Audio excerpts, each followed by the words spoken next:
Hello my dear students, आज हम आप लोगों को वेब ऑप्टिक्स का बेहतर लेक्चर देने वाला हूं जो क्लास 12 के लिए बहुत इंपॉर्टेंट है। आप वेब ऑप्टिक्स को अच्छे से स्टडी करने के लिए ही आप इस लेक्चर में आए हो। चलो जल्दी से इसे शुरुआत करते हैं बिना कोई एक्स्ट्रा वर्ड्स का। सबसे पहले हम इस चैप्टर में क्या-क्या स्टडी करने वाले हैं उसको देखते हैं। हम लोग पहले देखेंगे वेव फ्रंट क्या होता है। वेव फ्रंट के बारे में बातचीत करेंगे। दूसरा बातचीत कितने प्रकार के होते हैं wave front, types of wave front. तीसरा हम लोग इस लेक्चर में देखने वाले हैं हाइजन प्रिंसिपल और हाइजन प्रिंसिपल के सहायता से लॉ ऑफ रिफ्लेक्शन और लॉ ऑफ रिफ्रैक्शन।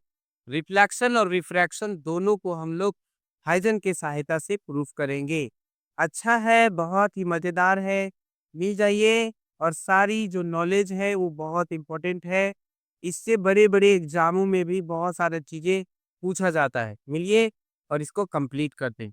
चलो शुरुआत करते हैं। वेव फ्रंट क्या है?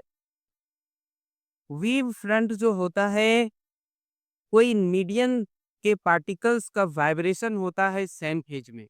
नहीं समझ आया?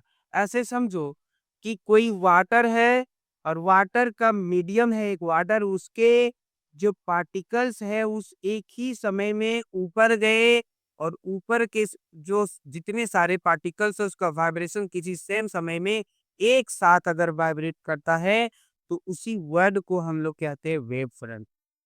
मीडियम का पार्टिकल का वाइब्रेशन सेम फेज में होता हो, किसी भी मीडियम के जो पार्टिकल्स हैं उसका वाइब्रेशन सेम फेज में होता हो, तो उसी वाइब्रेशन को हम लोग कहते हैं वेव फ्रंट।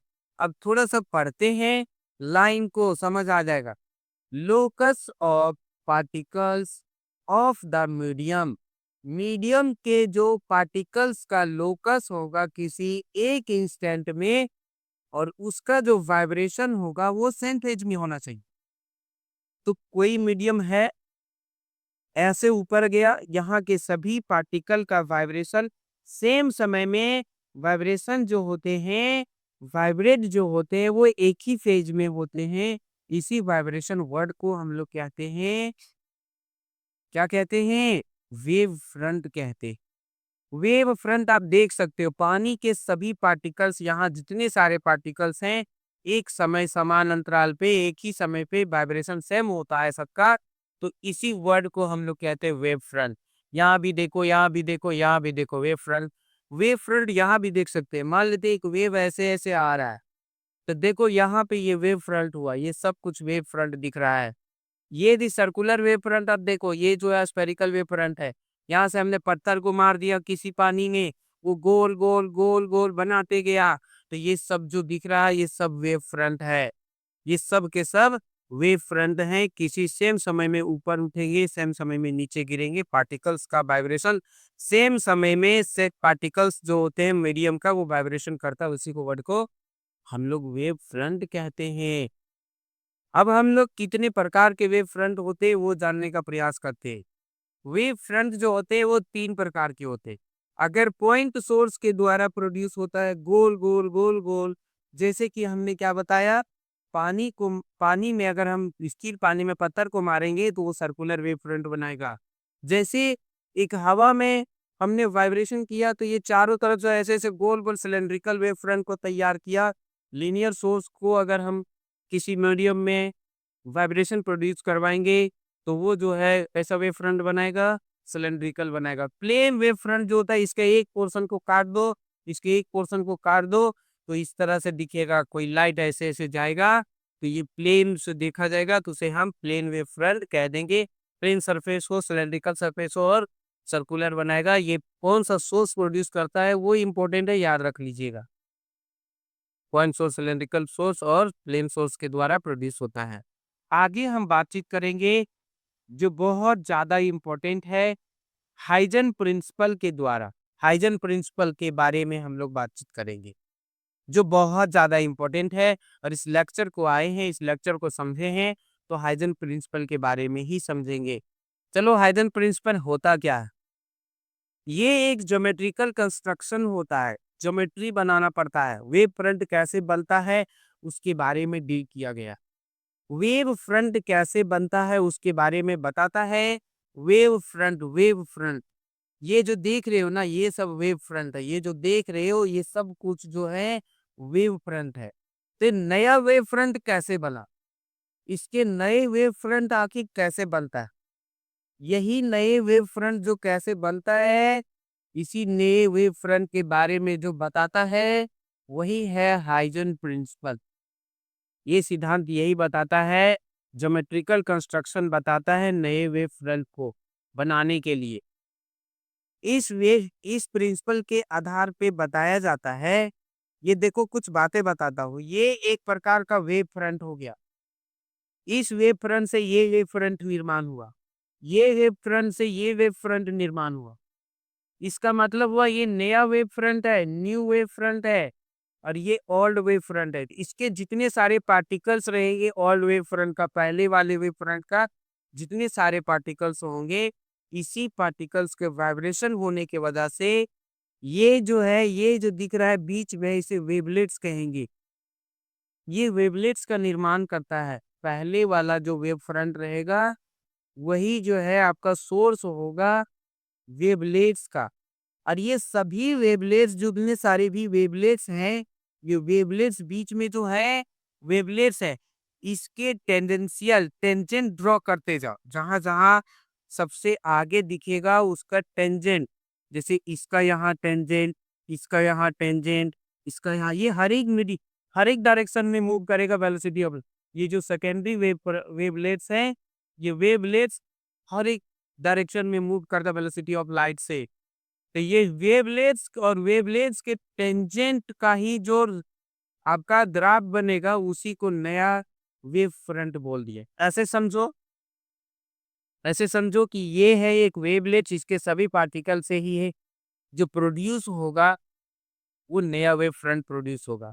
तो ये जो पार्टिकल्स अपना वाइब्रेशन देंगे उससे आपका वेव लेयर्स बनेगा, और वेव लेयर्स के टेंजेंट एक लाइन को हम ड्रॉ कर देंगे, वही लाइन नया वेव फ्रंट बताएगा। नया वेव फ्रंट वैसा ही बनेगा। जैसे ये रहा आपका वेवलेट्स, वेव फ्रंट, ये वेव फ्रंट के सभी पार्टिकल जो होंगे सोर्स कहलाएंगे। इसके जितने सारे पार्टिकल्स है वो सोर्स है। ये सोर्स से ही वेवलेट्स निर्माण हुए, और ये वेवलेट्स का निर्माण का जो टेंजेंशियल लाइन जो आएगा, टेंजेंशियल जो दिखेगा, वही टेंजेंशियल नया वेव फ्रंट को रिप्रेजेंट करता है। हर एक तरह से हमने वेव फ्रंट को बताया। यही था हाइजन प्रिंसिपल। इसी हाइजन प्रिंसिपल के सहायता से आप देख पाओगे कि लॉ ऑफ रिफ्लेक्शन कैसे होता है, लॉ ऑफ रिफ्रैक्शन कैसे होता है। चलो हम लोग देखते हैं। चलो इसको पहले थ्योरी क्या होता है देख लेते हैं। हाइजन प्रिंसिपल एक ज्योमेट्रिकल कंस्ट्रक्शन है, ज्योमेट्री से बताता है नए वेव फ्रंट को। ये डिटरमाइन करता है new position of a wave front, मतलब new position of a wave front. पुराने वाले वेव फ्रंट के बाद जो नया वेव फ्रंट बनेगा, सेकेंडरी वेव फ्रंट कह देंगे, वो सेकेंडरी वेव फ्रंट पुराने वाले वेव फ्रंट से ही प्रोड्यूस होते हैं। तो ये नया पोजीशन कैसा बनेगा उसके बारे में बताया। जैसे एक रहा वेव फ्रंट, ये नया वेव फ्रंट बनेगा, इसके नए वेव फ्रंट का पोजीशन कैसा होगा। तो ये जो इसके जितने सारे पार्टिकल्स हैं, ये सभी सोर्स के रूप में काम करेंगे और बीच में वेवलेट्स का निर्माण करेंगे। ये वेवलेट्स क्या करेंगे, इसके टेंजेंट हम ड्रॉ करते जाएंगे।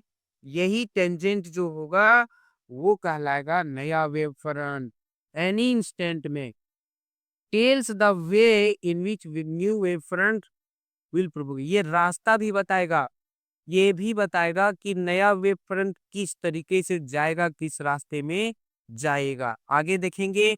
स्टेटमेंट, इन्होंने दो स्टेटमेंट दिया है, ये दोनों स्टेटमेंट इंपॉर्टेंट है।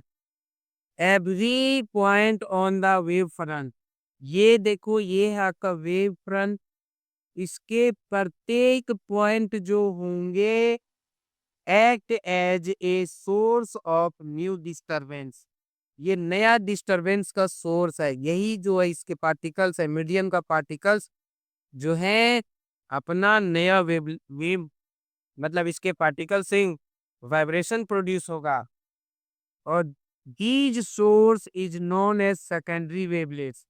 ये जो है ये सब कहलाएंगे वेवलेट्स, सेकेंडरी वेवलेट्स कहलाएंगे। इसी सेकेंडरी वेवलेट्स के टेंजेंट टेंजेंट को मिला देते हैं। These wavelets travel in direction, all direction. ये इधर भी जाएगा, इधर भी जाएगा, इधर भी जाएगा, इधर भी जाएगा। ये हर एक डायरेक्शन में ट्रेवल करते हैं वेलोसिटी ऑफ लाइट से। उसके बाद इसे हम टेंजेंट से मिला देंगे। A surface touching the secondary wavelets tangentially in forward direction. आगे आगे जो फॉरवर्ड डायरेक्शन जो था वेवलेट्स का, वो हमने टच करा दिया। ये वेवलेट्स है, ये भी वेवलेट्स है, ये भी वेवलेट्स है, इसके टेंजेंशियल हमने टच करा दिया।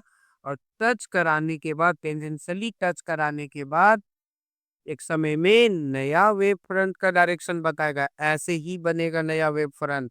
ये रहा आपका नया वेव फ्रंट, सेकेंडरी वेवलेट से तैयार होते हैं। This is known as secondary wave front. ऐसे ही सेकेंडरी वेव फ्रंट बन गया। अब हम आप लोगों को बताएंगे, क्या बताएंगे, तो हाइजन प्रिंसिपल के सहायता से आपको सीखना है लॉ ऑफ रिफ्लेक्शन कैसे वर्क करता है, I is equal to R के बारे में। चलो देखते हैं। Using the Huygens principle verify the law of reflection. Huygens principle के सहायता लेना है और आपको बताना है कि law of reflection I equal to R कैसे होता है। सबसे पहले रिफ्लेक्शन सीख रहे हो तो आपको एक सरफेस लेना है, रिफ्लेक्टेड सरफेस, जो हमने कंसीडर कर लिया एक मिरर हो। ये एक मिरर है। इस मिरर में हमने एक वेव फ्रंट को दिखाया। ए बी सी एक वेव फ्रंट है। इस वेव फ्रंट से प्रोड्यूस हुआ है 3 वेव लेट्स, जैसे कि पी क्यू आर वेवलेट्स है। ये A B C a wave front है। ये वेवलेट्स ऐसे ऐसे बनते आए। चलो देखो, ऐसे वेव फ्रंट बनते आए। अब नया वेव फ्रंट बनेगा भैया, तो कैसा बनेगा, ये वेवलेट्स से ही डिसाइड करेगा नया वेव फ्रंट के बारे में। देखो, एम को हमने लिया plane mirror, A B C जो है वेव फ्रंट है, आई जो इंसिडेंस एंगल है, और ये रिफ्लेक्शन एंगल है। टकरा के वापस जाएगा उस एंगल को रिफ्लेक्शन एंगल कहते हैं। ये ए बी सी एक वेव फ्रंट है जो 3 वेवलेट्स को कंसिस्ट किया है, P Q and R. P Q R wavelets है। ए बी सी जो है पी क्यू आर वेवलेट्स ही है, और A B C wave front है। अब यहाँ एम एन जो है एक मिरर है, रिफ्लेक्शन को प्रोड्यूस करने जा रहे हैं, रिफ्लेक्शन को प्रूव करने जा रहे हैं। तो रिफ्लेक्शन में भैया हमें एक रिफ्लेक्टेड सरफेस लेना पड़ेगा जो कि मिरर है। आगे देखो, मान लेते हैं कि कोई पी जो है एक वेवलेट्स है। ये पी वेवलेट्स समय टी लिया, यहाँ से यहाँ तक जो है वेवलेट्स जो है प्रोड्यूस हुआ, वो समय टी लिया।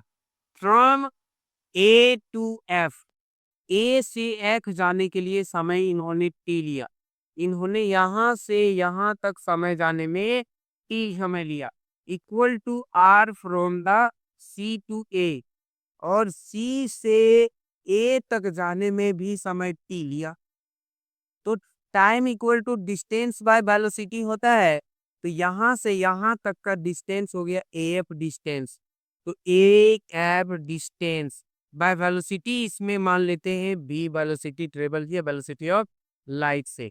ये सेम टाइम कहाँ आएगा, सी से ए डैश तक। तो हो जाएगा सी से ए डैश तक समय लिया, और सॉरी डिस्टेंस लिया, और वेलोसिटी भी लिया। इस चीज को नोट करके रख लेना है क्योंकि आगे यूज होगा, आगे हम देखने वाले हैं। अब हमें ये जो है P का जो है आपका निकल चुका, P का जो है P वेवलेट्स का टाइम निकल चुका है, R वेवलेट्स का टाइम निकल चुका है। यहां से यहां तक का टाइम और यहां से यहां तक का टाइम निकल चुका है। एक टाइम और हमारे पास है जो है बी से के और के से ई। यहां से यहां तक जो टाइम लिया उसे T1 टाइम को हम कंसीडर करते हैं T1 टाइम।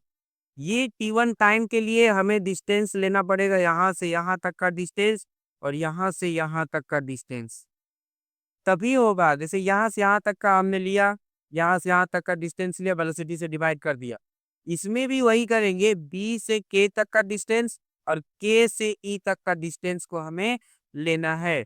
तो सबसे पहले हमें क्या करना पड़ेगा, ये बी से के निकालना पड़ेगा और के से ई निकालना पड़ेगा। कैसे निकलेगा, तो बी से के निकालने के लिए इस ट्रायंगल में हमें देखना पड़ेगा बी ए के।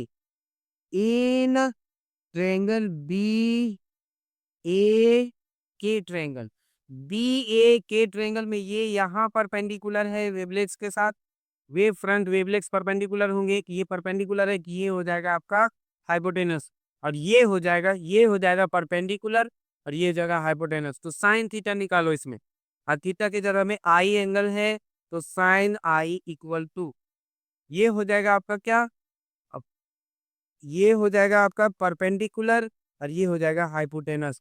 तो हो गया बी के बाई ए के, हो जाएगा बी के बाई ए के। इस तरह से बी के निकाल लो इसमें, तो बी के इक्वल टू हो जाएगा ए के साइन आई, ये हो जाएगा बी के। इसे भी थोड़ा देर के लिए रख लो।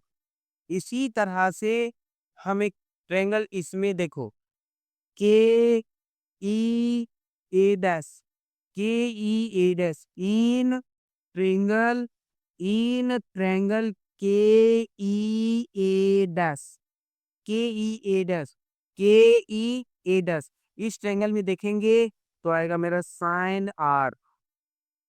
साइन आर इक्वल टू ये है परपेंडिकुलर, तो ये हो जाएगा हाइपोटेनस, ये हो जाएगा परपेंडिकुलर। यहाँ है जो एंगल है 90 है, ये हो जाएगा हाइपोटेनस, ये हो जाएगा परपेंडिकुलर। ये परपेंडिकुलर आपका हो जाएगा के ई, हो जाएगा आपका क्या, के ई बाय, ये हो जाएगा आपका, ये हो जाएगा हाइपोटेनस, तो हो जाएगा के ए डैश, के ए डैश। और इस तरह से हम के ई निकालेंगे, तो के ई कितना होगा, इसमें इधर चला जाएगा, तो के ए डैश इक्वल टू हो जाएगा के, सॉरी के ई निकालना है, के ई इक्वल टू हो जाएगा के ए डैश इंटू साइन आर, ये निकला मेरा के ई। अब यहाँ पर आके मामला फंस जाता है के ए के बारे में। के ए कैसे निकलेगा भाई, यहाँ से यहाँ तक हमें के ए निकालना है। ये के ए कैसे निकलेगा, ये के ए निकालने के लिए हम पूरा ए डैश जो है इतना लेके इतना हम काट देंगे, इतना हिस्सा काट देंगे, ए डैश में इतना काट देंगे तो इतना ही निकलेगा। तो इतना कैसे निकलेगा, पूरा इतना लेके इतना हम काट देंगे, इतना निकलेगा। तो कैसे निकालेंगे हम लिख सकते हैं ए डैश में से सब्ट्रैक्ट कर देंगे ए के को, तो हम हमारा निकल जाएगा के ए डैश, ये के ए डैश निकल गया। अब देखो यहाँ पे हम रख देंगे, यहाँ पे अगर हम रख दें, यहाँ पे अगर हम रख देते हैं के ए को, के ए इक्वल टू रख देते हैं K E equal to A dash, A dash minus A K, और ये है साइन आर। अब यहाँ देख पाओगे ये साइन आर दोनों में मल्टीप्लाई है, तो इस तरह से साइन आर मल्टीप्लाई कर दो, तो के ई इक्वल टू क्या हो जाएगा, ए dash sine R minus A K sine R, ये निकल जाएगा आपका ए डैश। अब यहाँ देखो ए डैश भी हमें चाहिए, तो ए डैश के लिए, ए डैश के लिए हमें इस ट्रायंगल को कंसीडर करना पड़ेगा, बड़ा सा triangle A F A dash. तो हम देखेंगे इन ट्रायंगल ए डैश और एफ, इस ट्रायंगल में देखो, तो इसमें देखोगे तो ये है आपका 90 डिग्री एंगल, तो ये हो जाएगा परपेंडिकुलर और ये हो जाएगा यहाँ से यहाँ तक हाइपोटेनस। तो हो जाएगा क्या, साइन थीटा इसमें भी निकालो। तो इसमें साइन थीटा निकालोगे तो इसके लिए थीटा कहाँ है, ये है आर थीटा। तो sine R equal to perpendicular कौन हो जाएगा, ए एफ। तो ये हो जाएगा परपेंडिकुलर। अब बाय बेस कितना हो जाएगा, ए सॉरी सॉरी हाइपोटेनस कितना हो जाएगा, ए ए डैश। तो ए ए डैश ये हो जाएगा। इसमें से एफ निकालो। यहाँ पे सही है, चलो ध्यान से देखो, ए ए डैश को इधर मल्टीप्लाई कर देते, A A dash sine R equal to A F. इस तरह से इतना का वैल्यू मेरा कितना आया, ए एफ। तो यहाँ रख देंगे A F minus A K sine R. अब देखो जिस तरह से हमने निकाला ये टाइम, उसी तरह से हमें निकालना है ये टाइम, बी से के तक का टाइम और के से ई तक का टाइम। तो हम कैसे निकालेंगे, तो निकालेंगे time taken by time taken by Q wavelets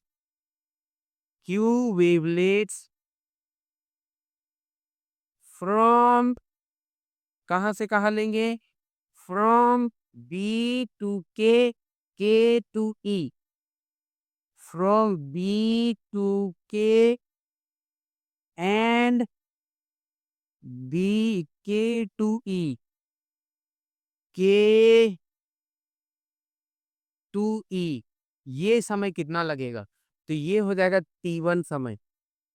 कितना समय लगा, is T1 time taken by Q wavelets from B to इतना is T1।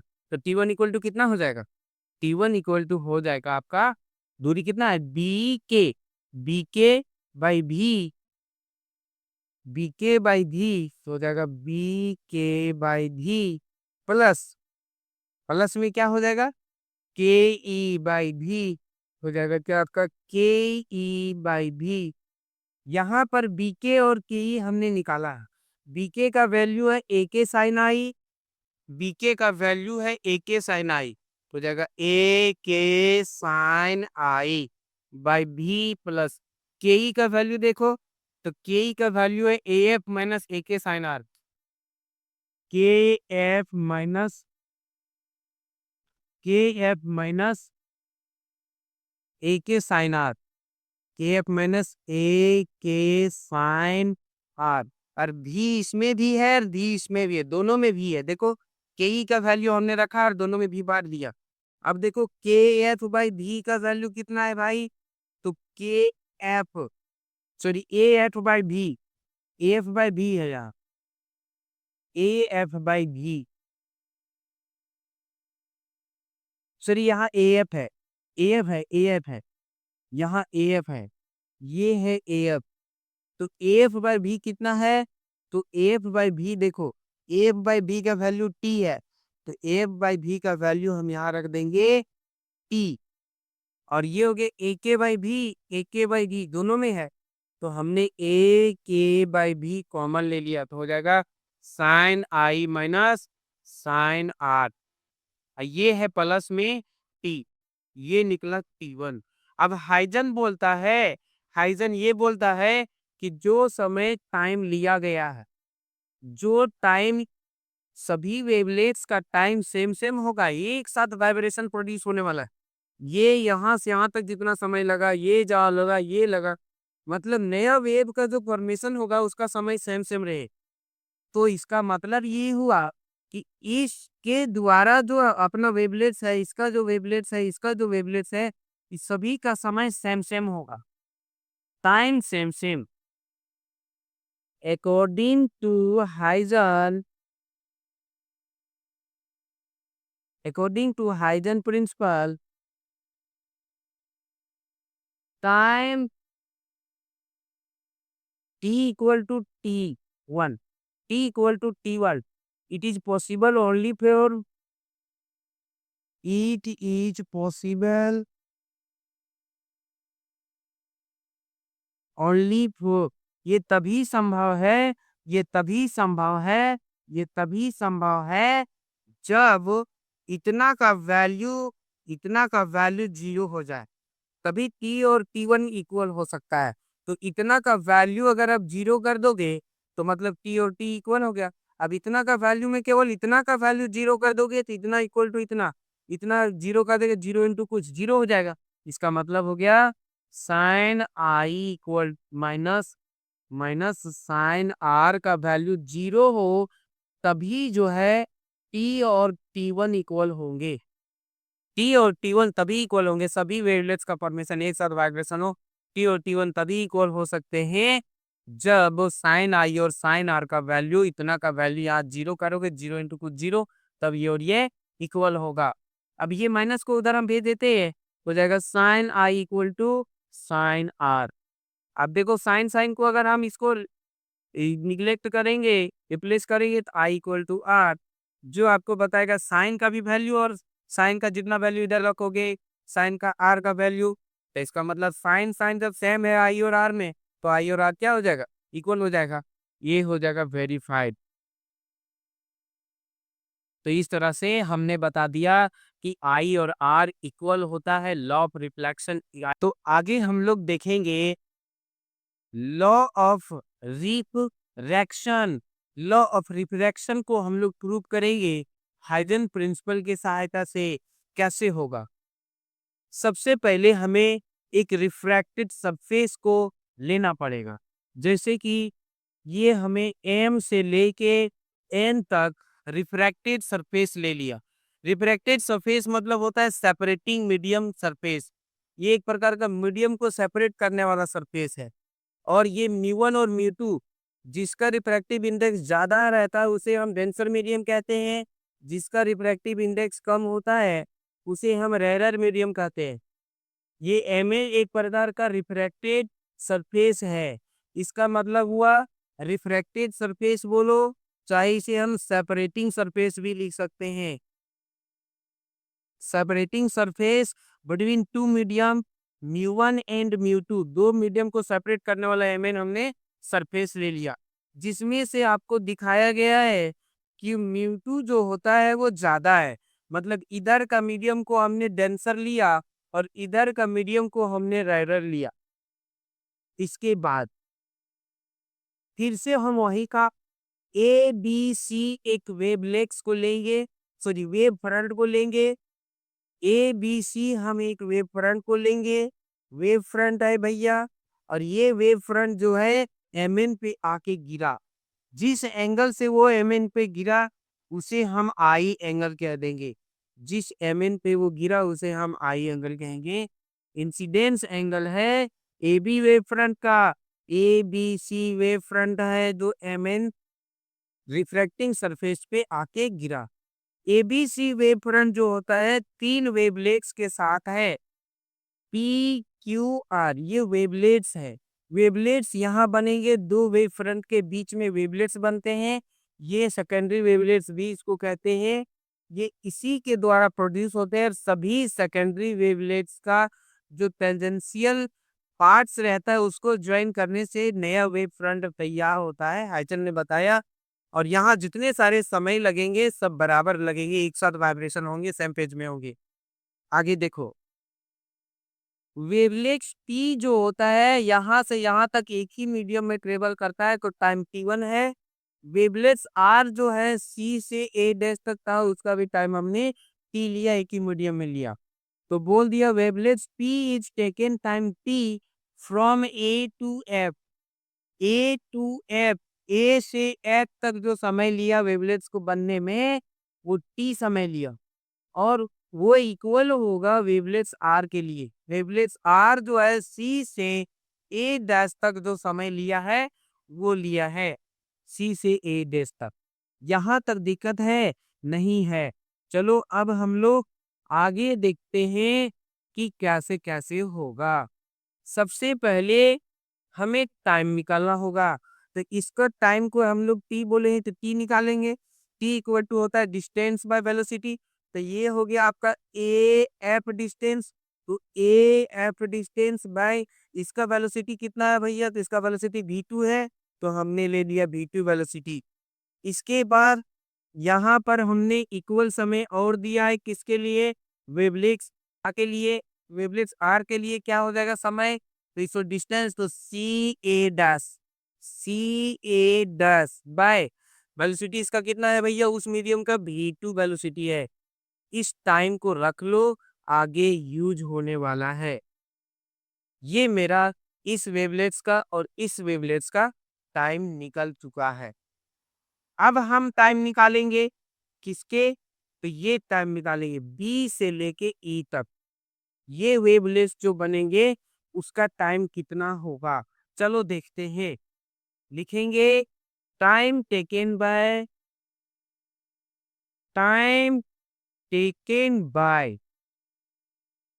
Q wavelets, Q wavelets from कहाँ से, बी टू के, बी टू के एंड के to E, K to ई जितना समय लेगा उस समय को हम लोग बोलेंगे T1 समय, उस समय को हम लोग बोल देंगे T1। ये T1 कैसे निकलेगा, ये T1 जो निकलेगा वो निकलेगा, दूरी इसका कितना है, डिस्टेंस है B से K, हो जाएगा बी के बाय, बाय कितना हो जाएगा, के बाय टाइम कितना है, दूरी, सॉरी सॉरी, इसका वेलोसिटी कितना है, यहाँ का वेलोसिटी, यहाँ का वेलोसिटी v1 है, ये हो गया v1 प्लस इसका डिस्टेंस लेंगे के ई, हो जाएगा के ई डिस्टेंस बाय इसका वेलोसिटी कितना है, इस मीडियम का, तो इस मीडियम का वेलोसिटी है v2। अब हमें बीके और केई के किसी भी तरीका से बीके और केई को हमको निकालना है। हम बीके और केई को निकालना है हमें, तो चलो निकालते हैं बीके और केई को। कैसे निकलेगा, बीके यहाँ है भैया, तो इस ट्रायंगल में देखो तो आपको बीके निकल जाएगा। In triangle, in triangle B A K, B A के ट्रायंगल में देखेंगे तो साइन आई यहाँ है एंगल, साइन आई के साथ ये परपेंडिकुलर है, ये हो जाएगा हाइपोटेनस और ये हो जाएगा परपेंडिकुलर, तो हो जाएगा बी के बाय, हो जाएगा ए के, बी के बाई ए के इधर भेज देंगे तो निकल जाएगा बी के equal to A K sign आई। ये निकला मेरा बी के। अब देखो हम यहाँ पर बी के रख देंगे तो T1 इक्वल टू हो जाएगा बी के का वैल्यू कितना आया, ए के साइन आई बाय, यहाँ क्या है V1 प्लस के ही निकालो, के ही निकालते हैं। के ही निकालने के लिए हमें क्या करना पड़ेगा, तो हमको निकालना है के ही, क्या निकालना है, के ही। के ही निकालने के लिए इस ट्रेगर में देखो के से ई यहाँ है, के ई यहाँ है, इस तरह से निकालना है, इधर निकालना है, तो इस ट्रायंगल में देखो के ई ए डैश, तो क्या हो जाएगा आपका, इन ट्रायंगल के ई ए डैश, के ई ए डैश में देखेंगे तो ये है आपका परपेंडिकुलर, परपेंडिकुलर यहाँ है, मतलब ये हो जाएगा आपका, ये हो जाएगा आपका परपेंडिकुलर, ये हो जाएगा आपका हाइपोटेनस, तो क्या हो गया परपेंडिकुलर, के ई हो जाएगा के ई परपेंडिकुलर, और ये हो जाएगा आपका हाइपोटेनस के ए इक्वल टू हो जाएगा साइन, और यहाँ साइन कितना है भैया, हाथ, साइन हमने निकाल दिया, के को उधर भेज दो तो हो जाएगा के ई के ई इक्वल टू कितना आया, आया के ए साइन आर। अब यहाँ से देखो के ए डैश है, के ए डैश है, तो यहाँ हो जाएगा के ए डैश, ये हो जाएगा के ए डैश निकला मेरा। अब के ए डैश निकालने के लिए हमें पीछे वाला मेथड लगाना पड़ेगा, ए डैश में से एक को घटा देंगे तो क्या हो जाएगा, यहाँ पे के ए निकालने के लिए हमें निकालना पड़ेगा ए डैश में से एक डैश में से घटाना है ए के को, तो ए के को हम घटा दिए इंटू साइन आर, ये रहा मेरा के ई। अब देखो ध्यान से, इसमें आर को मल्टीप्लाई करेंगे हो जाएगा A A dash A dash minus A dash into sine R minus A K sine R. ये मेरा पार्ट्स हुआ। यहाँ पर एक वैल्यू आया A sine R. A sine R को हटाने के लिए ए साइन आर को हटाने के लिए हमें कुछ करना पड़ेगा। ए साइन आर को हटाने के लिए हमें कुछ करना पड़ेगा। ए साइन आर को हटाने के लिए तो हमें क्या करना पड़ेगा? ए साइन आर इस ट्रायंगल में देखो, A F A dash, in triangle A dash A dash और फिर एफ, ए डैश और एफ में देखो, ए डैश और एफ, इसमें देखोगे तो आप पाओगे, क्या पाओगे? ये रहा परपेंडिकुलर, तो ये रहा परपेंडिकुलर, तो आप देख पाओगे ये परपेंडिकुलर है, तो इधर थीटा बन रहा है, तो ये हो गया, इधर हो गया परपेंडिकुलर, ये हो गया आपका हाइपोटेनस, तो हो गया साइन आर। तो साइन आर इक्वल टू हो गया ए, परपेंडिकुलर हो गया ए एफ बाय, ये हो जाएगा ए, यहाँ से यहाँ तक जो हो जाएगा, यहाँ से यहाँ तक जो हो जाएगा, ये हो गया आपका हाइपोटेनस, तो हो जाएगा ए डैश, इसको इधर भेज देंगे तो क्या हो जाएगा आपका A dash into A dash into A dash into sine R equal to A F, यही हो जाएगा। अब देखो ए डैश के बदले में हम क्या रख देंगे A F minus A K sine R. ये जो वैल्यू आया मेरा क्या आया भैया? ये वैल्यू आया के ई का, ये वैल्यू आया मेरा के ई का। यहाँ पे रख दो के ई का वैल्यू, तो के ई का वैल्यू है कितना? ए एफ, के ई का वैल्यू है A F minus A K sine are, और इसमें डिवाइड क्या है? V2 से, यहाँ भी V2 से डिवाइड, यहाँ से भी V2 से डिवाइड किए हमने, ए एफ बाय V2, यहाँ भी V2 से डिवाइड किए। अब ए एफ बाय V2 क्या है? अभी हमने बताया ए एफ बाय V2 क्या है? टी है, तो इसको हमने दे दिया टी। अब देखो इसमें भी ए के है, इसमें भी ए के है, तो हम क्या करेंगे? ए के ले लेंगे कॉमन, तो यहाँ क्या बचेगा? साइन आई बाय V1, और माइनस का बचेगा साइन आर बाय V2। अब हाइजन बताता है अकॉर्डिंग टू हाइजन हाइजन्स प्रिंसिपल, हाइजन्स के अनुसार देखेंगे तो T1 का जो वेवलेट्स का समय लगेगा, और T मतलब इधर का समय और इधर का समय, तीनों का समय एक ही साथ होने वाला है, तो कितना होगा भैया? तो हो जाएगा T1 must be equal to T। ये तब पॉसिबल होगा, इट इज पॉसिबल, ये तब पॉसिबल होगा व्हेन, जब sine I by V1 minus sine I by V1 minus sine R by V2 का वैल्यू क्या होना चाहिए? 0 होना चाहिए। मतलब इतना का वैल्यू 0 करेंगे तो 0 इंटू ए के 0 हो जाएगा, और T1 और T क्या हो जाएगा? इक्वल हो जाएगा। तो T1 और T तभी इक्वल होगा जब इतना का वैल्यू 0 हो, और इतना का वैल्यू मतलब इतना का वैल्यू 0 करेंगे तो ये खुद ही 0 हो जाएगा। तो इस तरह से हम क्या बोलेंगे? इतना का वैल्यू 0 अगर हुआ तो हाइजन प्रिंसिपल बोलता है टाइम इक्वल होगा। तो इस तरह से हम क्या बोल देंगे? ये माइनस को उधर भेज देंगे, इस माइनस को उधर भेज देंगे तो क्या हो जाएगा आपका?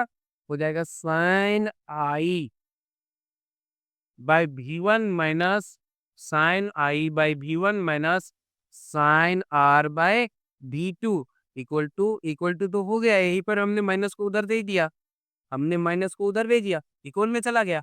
अब आर को इधर ले आओ और V1 को उधर भेज दो, तो हो जाएगा आपका sine I by sine R equal to V1 by V2।